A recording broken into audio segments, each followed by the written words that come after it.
ఇక next topic వచ్చేసి bricks summit పూర్తయింది, కానీ ఇంకా మోదీ బ్రెజిల్లో పర్యటిస్తూ ఉన్నారు.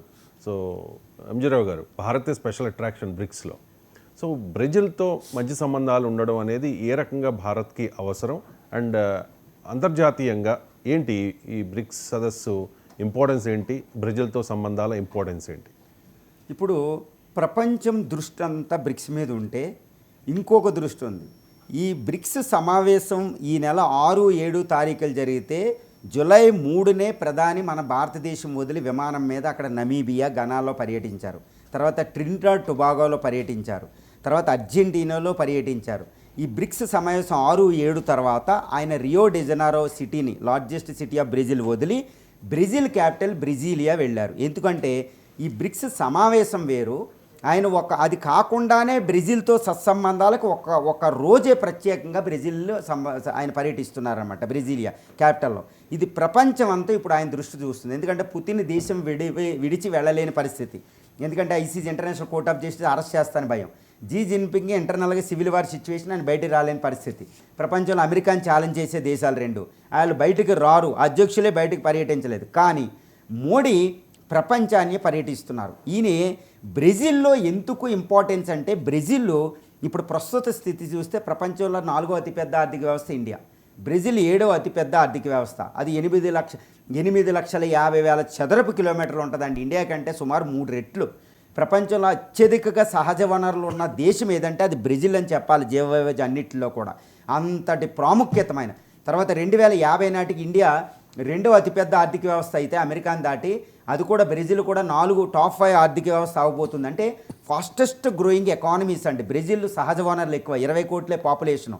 అటువంటి బ్రెజిల్తో మనకు సత్సంబంధాలు ఉన్నాయి అనుకోండి. ఎందుకంటే బ్రెజిల్ అనేది దక్షిణ అమెరికాలోనే అతిపెద్ద దేశం, ప్రపంచంలోనే టాప్ 5 కంట్రీ అండి ఏ విధంగా చూసినా.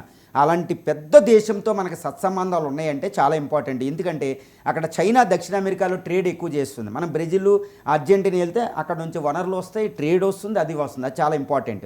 2, ప్రపంచాల్లో సూపర్ పవర్ వచ్చే నిర్ణయాధికారం, ప్రపంచంలో రాబోయే దశాబ్దాల్లో నిర్ణయాధికారం తీసుకునే దేశాల్లో బ్రెజిల్ చాలా శక్తివంతమైన దేశం.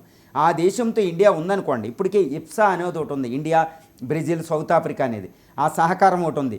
దక్షిణ అమెరికా అనేది చాలా సుదూరమైన ఖండం. ఆ ఖండంతో ట్రేడ్ రిలేషన్షిప్ తక్కువగా ఉన్నాయి. ఇప్పుడు చైనా అక్కడికి ఆల్రెడీ ప్రవేశించింది. మన సత్సంబంధాలు పెంచుకుంటే, ట్రేడ్ పెంచుకుంటే చైనాని మనం అడ్డగించగలుగుతాం. తర్వాత యునైటెడ్ స్టేట్స్ ఆఫ్ అమెరికా, అది బ్యాక్ యార్డ్ అంటారు. యునైటెడ్ స్టేట్స్ ఆఫ్ అమెరికా అడ్డా కింద ఉంటుంది దక్షిణ అమెరికా కాంటినెంట్.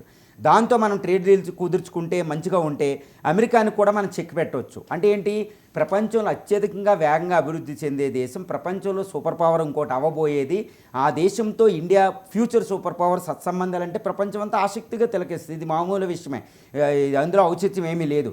అందువల్ల Indian prime minister Narendra Modi ప్రత్యేకంగా ఒక రోజున బ్రెజిల్లో పెట్టి, బ్రెజిల్ ప్రెసిడెంట్ డి సిల్వాని కలిసి అంతర్జాతీయ విషయాల మీద వాళ్ళు మాట్లాడుతున్నారు. ఇప్పటికే బ్రెజిల్ G20లో మెంబరు, G7కి ప్రత్యేక ఇన్వైటీలు, బ్రిక్స్లో ఉన్నారు. సో ప్రపంచంలో వివిధ కూటముల్లో ఉన్నారన్నమాట. ఈ 2 ఏంటంటే వాయిస్ ఆఫ్ ది సౌత్ అంటారు.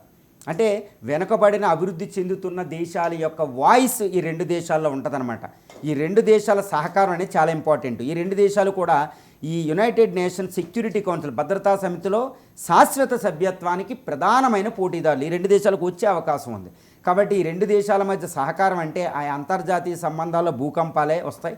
ముఖ్యంగా చైనా, అమెరికాలను మనం చెక్ పెట్టడానికి ఇటు బ్రెజిల్ సహకారం అనేది మనకి చాలా చాలా ఇంపార్టెంట్. ముఖ్యంగా ఎన్విరాన్మెంటల్ ఇష్యూస్. ఇప్పుడు నేను ఇండియా, బ్రెజిల్ మధ్య ఎంఓయూలు చూస్తే, మనకి అక్కడ ఏంటంటే అగ్రిమెంట్లు చూస్తే మనకు ప్రధానంగా ఎనర్జీ అనేది కనపడుతుంది. చూడండి, అక్కడ అమెజాన్ ఫారెస్ట్ రక్షణ, తర్వాత గ్లోబల్ వార్మింగ్, క్లైమేట్ చేంజ్లో సహకారం, సైన్స్ అండ్ టెక్నాలజీలో సహకారం, మన డిఫెన్స్ ఇప్పుడు ఆకాశ్ మిసైల్ వాళ్ళు కొంటున్నారు, వాళ్ళ నుంచి కూడా మనకు కొన్ని ఎక్విప్మెంట్ వస్తాయి. అది కూడా బ్రహ్మోస్ మిసైల్ కూడా అది చూస్తుంది మన డిఫెన్స్ మార్కెట్ ఎక్స్పాన్షను. తర్వాత వ్యూహాత్మకమైన సంబంధాలు ఉన్నాయి. అంటే ఆర్థిక, సామాజిక, రాజకీయ, సాంస్కృతిక, ఇలా రాజకీయ సంబంధాలు ఉంటాయన్నమాట. అంటే డీపెస్ట్ రిలేషన్షిప్ అంటారు. దానికి నిన్న పునాది పడింది, బాగా లోతుగా వెళుతుందన్నమాట. సో ఈ విధంగా అన్ని రంగాల్లో 2 సహకరించుకోబోతున్నాయి. ఈ సహకారం అనేది ప్రపంచంలో 2 దేశాలు ఎదగడానికి ఉపయోగపడేది. ప్రపంచ రాజకీయాలను ఇన్ఫ్లుయెన్స్ చేసి ఒక శక్తి ఈ 2 దేశాలకు ఉంది. కాబట్టి ఈ 2 దేశాలకు సహకారమే ముఖ్యం. కాబట్టి ఈ 2 దేశాల సహకారం ఎలా మాట్లాడుకుంటున్నది ప్రపంచం అంతా ఆసక్తిగా తిలకిస్తుంది.